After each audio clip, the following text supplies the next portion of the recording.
and gentlemen, today we are reviewing the brand new Masters of the Universe movie core He-Man figure. Let's look at it. So here is the window, the figure. Down here, of course, is He-Man, the most powerful man in the universe. Of course, for the movie, you see the accessory, which is just the power sword. We'll take a closer look at that in a minute. But here's the back of the box. We see He-Man, Teela, Beastman, and it says, of course, the adventure continues. But here is He-Man. It says, He-Man wields the sword of power to rescue Eternia from the evil clutch of Skeletor. Of course, it shows his strength is completely full, combat's full, intelligence halfway, magic not so much, and tech not a whole lot. But I do think it's kind of cool they show stats of each individual character. But that's not what you're here for. Let's get the figure open and see what he's all about. Now that we have He-Man out of the packaging, usually we do a accessory segment first, but he only comes with one thing, and that, of course, is the power sword here. Let me get it to focus on it. It's very Filmation-like. It's very cartoon Filmation-like. Not a bad thing, but it is also its own unique take on it, but still really cool. It's, again, though, the only accessory he comes with. To the figure, onto him. I do have positives, and I have negative things to say. For positives, it does look accurate to the film. It does look like the actor.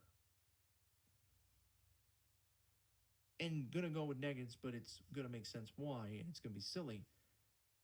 But those are two good things. It has really good articulation. Minus one, two, I should say, flaws. The first one, if you notice, unlike the Origins figures, which we will compare with, he does not have foot movement, where he can move his foot forward and back. I don't know who decided that, but it's a very, very odd choice. Another thing they did different from Origins is this. Pop the head off. Skeletor just falls over, folks. He falls flat in his face. He-Man shakes the ground, and he falls. You see, this is sculpted. There is no movement here. It's all one sculpted part. Unlike Origins, as we know, this ball peg is usually down in the neck, and it gives you free movement. But you don't get that here. So I'm wondering, why was this decision made to make these changes? Again, they're small, minimal changes, but they're sort of changes that's different from what we're used to with Origins, because these were supposed to be like Origins in a way. At least that's what we originally were told. So why is that? I wonder. But on the positives. So as I said, it looks like the actor. This is the same head sculpt in a way, or at least the head sculpt is, that is used in the Chronicles figure. Granted, it's more simplified and painted because, again, this is a $10 figure. And the hair is also a bit different as well. It's not the same. But again, everything else is accurate to the movie. The harness does not have the exact coloring it has in the film, but this is a $10 figure. So you can't really blame them for trying to not put as much work into them as they should. Another issue I have, small nitpick, just small. This cloth piece, look at that. It's free flowing. It's like the Marvel Legends skirts and belts, where it just moves up and down. That drives me insane.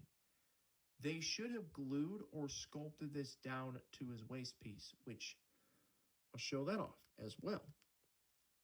It won't come apart. See, this is another thing. It doesn't come apart, like it doesn't pop very easily. Like it's stuck on there. I think my copy is glued.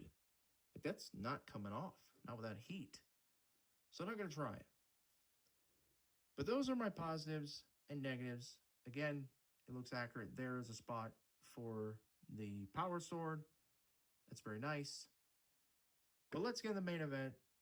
Let's look at some figure comparisons. First off, here we have the movie He-Man along with the Motu X Thundercats Lino. This is, of course, the first version.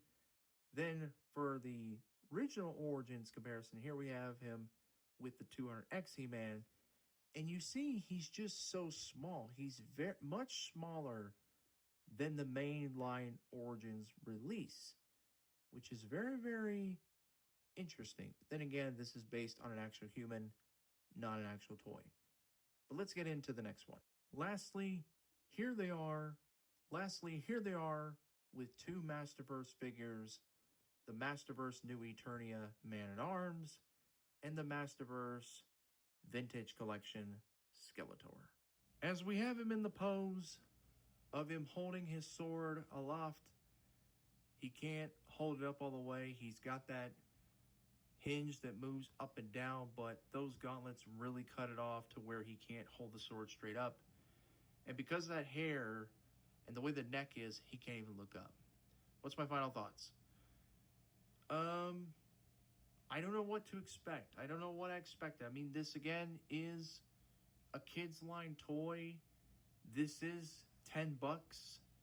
It's on the cheap side. It does make me question some things. Again, like, where is the foot articulation? Why is there not any actual articulation in the neck either?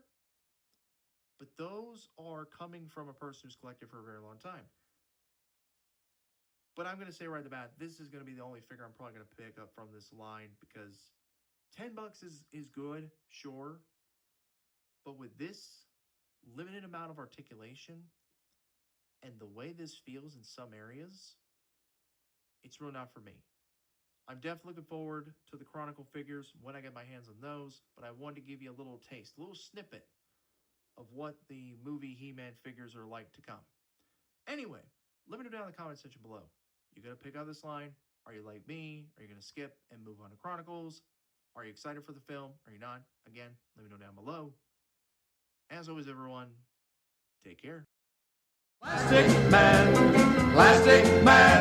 the one, the original Elastic Man, always in great shape for the shape he's in, the fantastic Plastic Man.